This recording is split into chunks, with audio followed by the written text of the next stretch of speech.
In early June, just 3 blocks from the Zazara's house, a deputy's wife was roused from her sleep.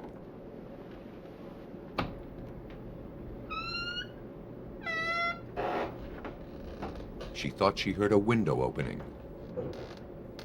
Someone was in the house.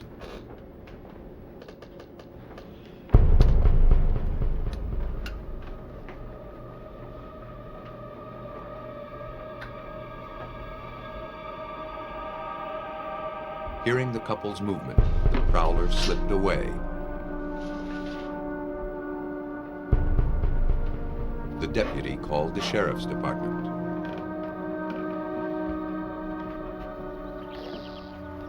In the daylight, investigators found gouge marks where the prowler broke in. The deputy pointed investigators to the flower bed, where he'd covered some evidence with a shoebox.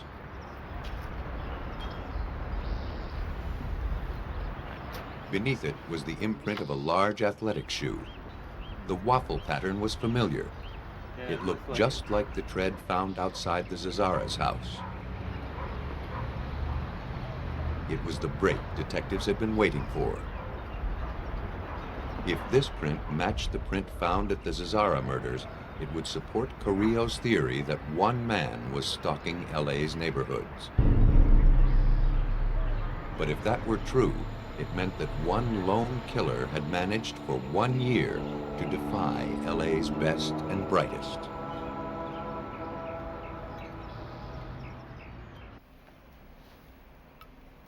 Now that he had a basis for comparison, criminalist Gerald Burke examined the 2 plaster casts taken from the crime scenes. He determined the prints were made by shoes of the same model, but not necessarily by the exact same shoe. Because both prints were left in coarse dirt, Burke was unable to identify the subtle marks that make each shoe unique. Things like little nicks and cuts and scratches, or something that can be used as an identification, more or less like a fingerprint in one shoe sole to another.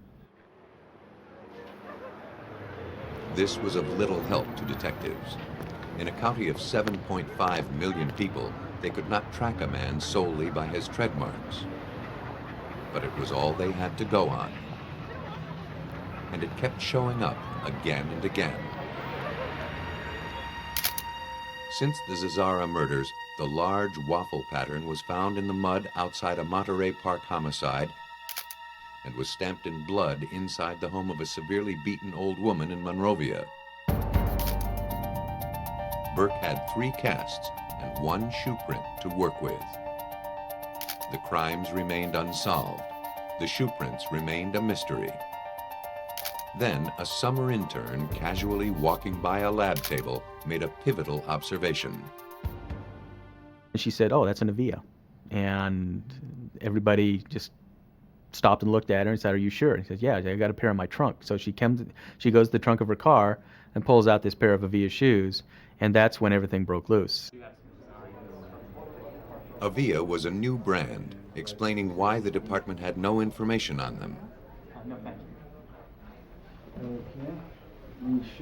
In order to learn everything they could about this shoe, investigators went to Avia headquarters in Portland, Oregon.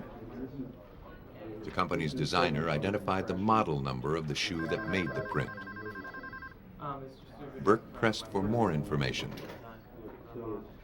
I asked him to be a little bit more specific, and he said that he actually designed that shoe, and that he had a patent on that particular shoe sole design, and that there were no other patterns that were close.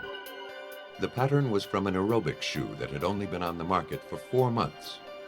Only 1,300 pairs had been manufactured. Avia provided Burke with a number of soles from the factory so that he could accurately determine the size of the shoe that left the print.